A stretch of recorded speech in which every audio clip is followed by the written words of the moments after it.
Astrology time. Shane here, daily-astrocat.com. Got some astrology for you for Saturday, the 8th of November. What's going on, guys? Well, I can tell you one thing. My morning yesterday started off with, it usually starts off with my phone because my alarm's on it, and my wife leaves for work before I do, so she'll take my phone off the charger and leave it in bed. I usually pick it up and just check out what's going on before I even get up, so I don't have my glasses on, so I can't see the darn thing, so I have it so close to my face. This one morning that I'm citing, the phone slipped out of my hand, and it fell from my chest and hit me right in the nose. So that's my early onset Mercury retrograde story. The tech attacked me, I swear. All right, so been feeling like that, right? We're getting it. So Mercury's almost totally at a standstill. Solar flares have helped to bring out some retrograde ambiance, like a phone crashing into your face, into our lives a bit early in the form of wacky communications, the phone, strange things happening to schedules, and mechanical issues. One led to an absolute mental breakdown. Not to mention my faux pas, switching up Horus with Osiris during yesterday's long version. All right? Now, keep an eye on your tech things and clean up any and all communications from now until Monday. We have a chance to do this, right? Even with Mercury retrograde, because Mercury goes retrograde on Sunday. All right, on Tuesday, Jupiter follows. So the moon in Cancer is here to help. That's what it's here to help, because our moon is going to be in Cancer for the entire weekend. So these have been very favorable lately, too, especially for me. Since Cancer season, it's just been kind of light and wonderful, right? It aspects nicely with some things that I have going on in Pisces in my personal chart. I suggest you take a look at your personal chart and just see where these things can help and hinder and happen. Okay, Mercury going retrograde in Sagittarius will be conjunct with Mars. That's going to be very interesting, too, because it gives us a chance to do some things that are going to be a little bit more versatile than previous retrogrades you may have experienced, okay? Because not only that, but we will be going retrograde back into Scorpio, and that's how and that's going to review how we utilized our power to get something and how we can further refine that power and use it to do even bigger and better things with it. Okay. Now, these, look, both Mercury and Jupiter retrograde by the time the 11th rolls around, right? And 11:11. Okay, some people call that a portal.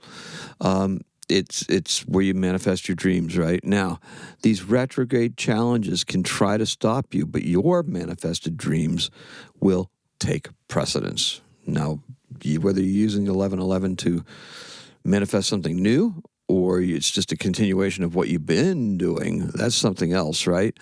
Now, as things slow down, things begin to slow down considerably, though, because November rain turns the ground to mud, okay? Be prepared to show them exactly why you are here, why we're here, right?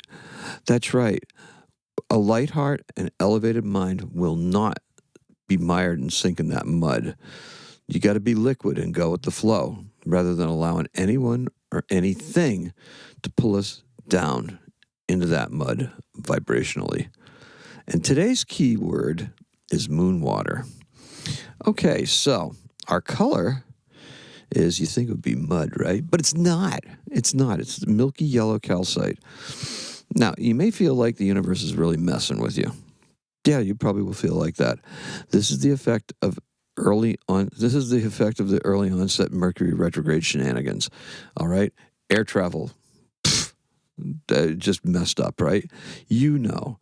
And I know, and listen, you know, and I mean no, okay?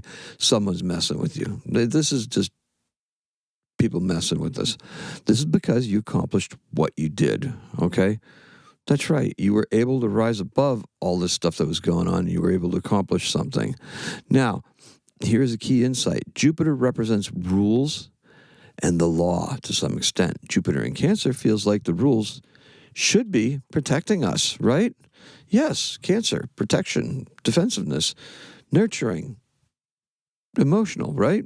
Protecting us. Okay, what we're witnessing and we're witnessing and we're about to experience is the opposite of this, right? We're going through this right now. We can feel it. Then Jupiter goes retrograde. Everything's on the table as far as the rules are concerned. The arbiters of the rules, while they have the power, are reluctant to enforce them. So where is that going to leave us? I'll tell you where it's going to leave us. Okay, that leaves us with Black Moon Lilith, Venus, and the Moon to elevate us, suspend the rules, and defy gravity. That's right. We will not get brought into the mud. We will not let this bring us down, right? No. Your attitude should not waver. Continue stepping into abundance. The key to this, in my mind, is the water that was gathered at the full moon in Taurus. That's right.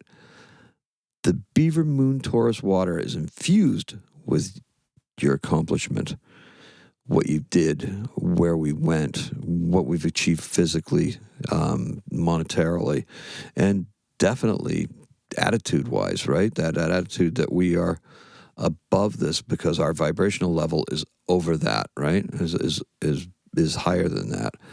We're not going to let others bring us down. Mars in Sagittarius, okay, is super adaptable right now. But Sagittarius, right? It could be flaky. It could be going whatever, right? What we have to do is we have to use the water that we gathered.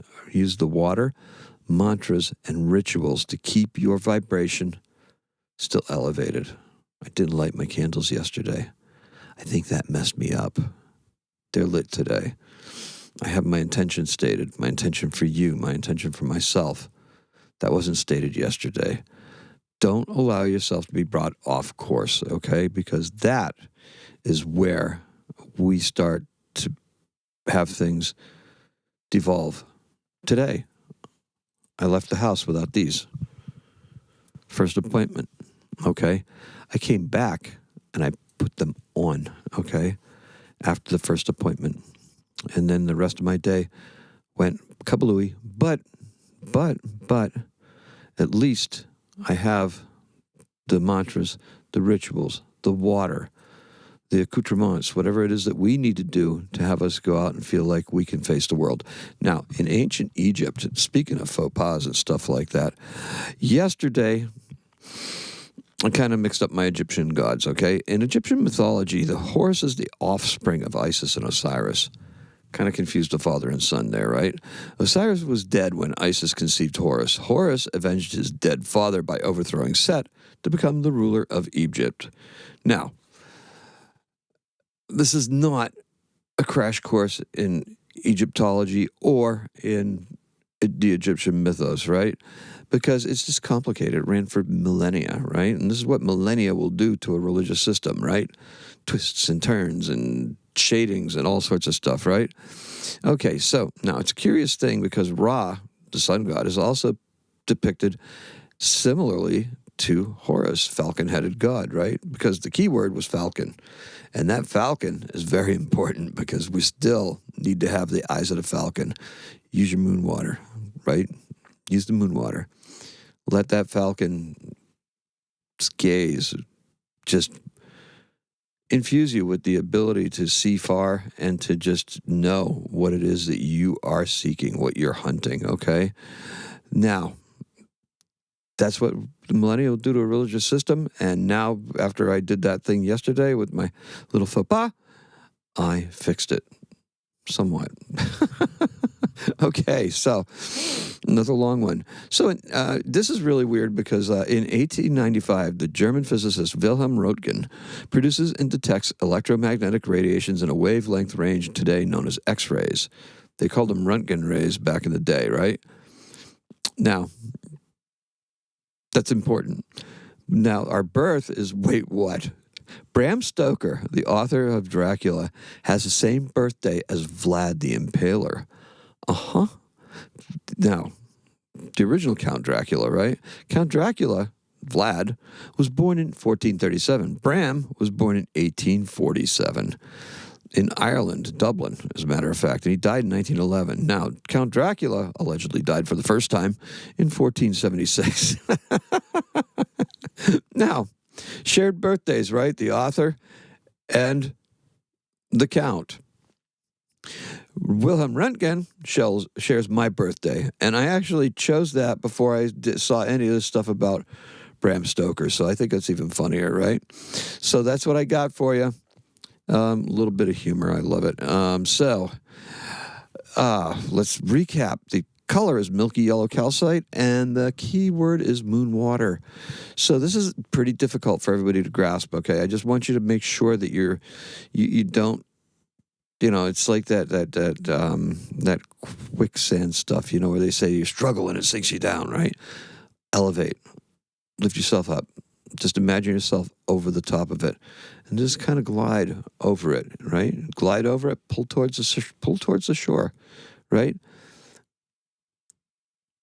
Yes, glide. That's all I have for you.